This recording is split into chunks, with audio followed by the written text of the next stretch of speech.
Welcome everyone. We are back with another experiment with machine learning. This time we will run the test under artificial evolution of the test subjects. We have the same snake as before, very hungry and restless. If you have not seen our first experiment yet, kindly watch that first. The link is in the video description. Apart from the snake, this time we have a group of rats. They are all identical. The snake does not want to spare any of them. They make a good meal for our hungry snake. But can the snake catch them all? Let us do some experiment on that. The snake and the rats, all of them have eyesight. They decide about their movement based on multiple factors, including what they see, what they learn in each pass, and how much they can calculate with a given brain. That takes us to the settings panel. Here we can manually set the level of eyesight and the capacity of the brain for our subjects, or we can select the option of evolution. We are running this test first with an average snake with average brain power and average eyesight. We will let the rats evolve with each pass, which means they will start with minimum eyesight and very weak brain in the beginning. With each pass, their capacity will slowly increase while the snake will not evolve. Let us see the effect. This is pass 1. The snake has got far better eyesight and improved brain than the rats at this stage, so it can easily catch them. Let us skip few passes. Pass 10. When the rats evolve, they get a better brain, which means better memory for them. They can also do faster calculation in lesser time. On the other hand, better eyesight helps them to be alert about the snake. Looks like their evolution has not much progressed yet. The snake clearly has an upper hand. After 42 passes, the rats are showing better movement to avoid an attack from the hungry snake. But they are still far behind in this battle. You can notice there are some pockets on this board where the life of a rat is more risky than the open area. They will learn it and they will remember as they get an improved anatomy over time. At pass 50 of this trial, let us take a quick look at their evolution to see how they are doing. The eyesight and the brain capacity are gradually increasing for the rats. The increment does not really follow a straight line, as the evolution happens more on a natural way with bit of uncertainty than pure mathematics. After 80 passes, rats are slowly getting control over their precious lives, and their anatomy is also improving, as we can verify from this graph. The snake is still with its average biological assets. In 110 passes, the rats as a group have now overtaken the snake. They became intelligent enough to escape from any danger. A better calculating power, better memory, and better eyesight helped them gain definite supremacy in this game. Just see how they can predict each move and safeguard themselves with utmost ease. Let us look at the performance graph after 120 passes. Wow! The number of rats eaten by the snake has gradually come down as the rats started evolving. A sharp downfall happened after pass 60, and after 100 passes, it stabilized at a lower minimum. Let us now create an opposite setup and rerun the test. This time the rats are kept at an average level and the snake under evolution. The reptile has got minimum eyesight and brain, which will evolve with time. Okay, let us start. Nothing is probably going to happen soon, so we will fast forward several passes. In pass 10, the snake is just roaming around here and there without much success to catch any rat. Not really very inspiring. Pass 44, the snake is more powerful now. It is making a direct attack on its food.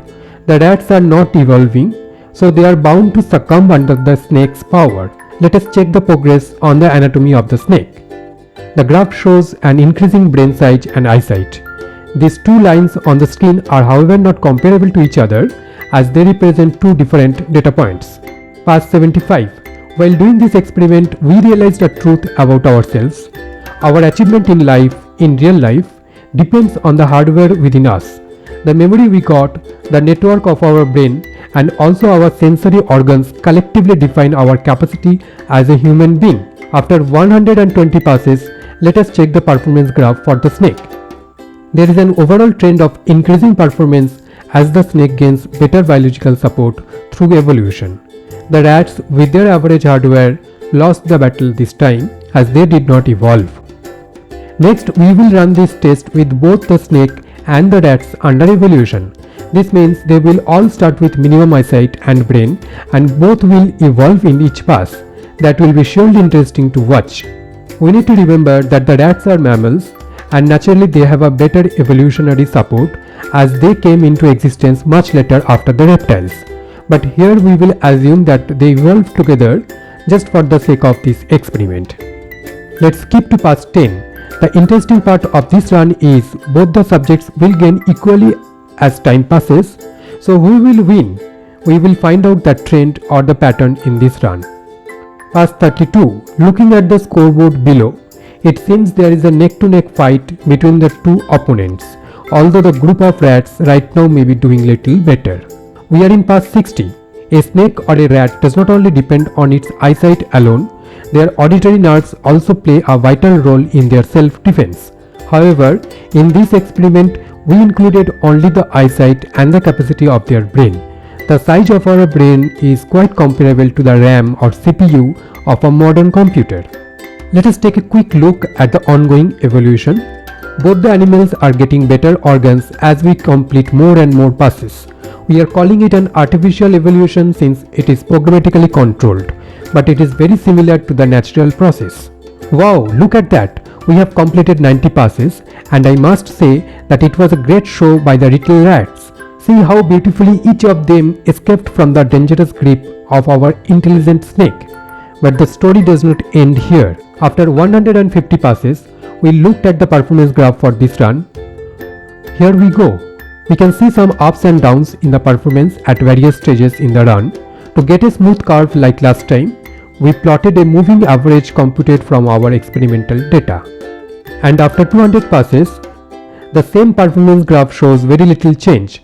There seems to be a balance now achieved between the two opponents. To know whether this graph follows any particular pattern, we ran the same experiment on another design with a different orientation of the walls. Let's check out the result. Pass 51. The battle is still on. It is a struggle for existence. Pass 110. This setup was developed in Python. Does that give any special advantage to our snake because it belongs to the same species? We don't know. Around 150 passes, we checked out the evolution graph for the two animals. It shows a saturation point around 90 where the evolution practically stopped. Let's also look at their performance. We continued this run for 255 passes. After that, the performance graph looks like this. A balance of power can be seen at the later stage. It stabilized at around 50%, which also matches with our expectation. Since the two parties are equally evolved, they finally engaged into a stable relationship and formed an equilibrium. Does this experiment reflect the real world? Do we have a similar balance between many powers in our natural habitat? That is up for another exploration. In the next video, we will make use of some other aspect of machine learning. Till then, goodbye. For more such videos, don't forget to subscribe this channel and keep yourself entertained. Thanks for watching.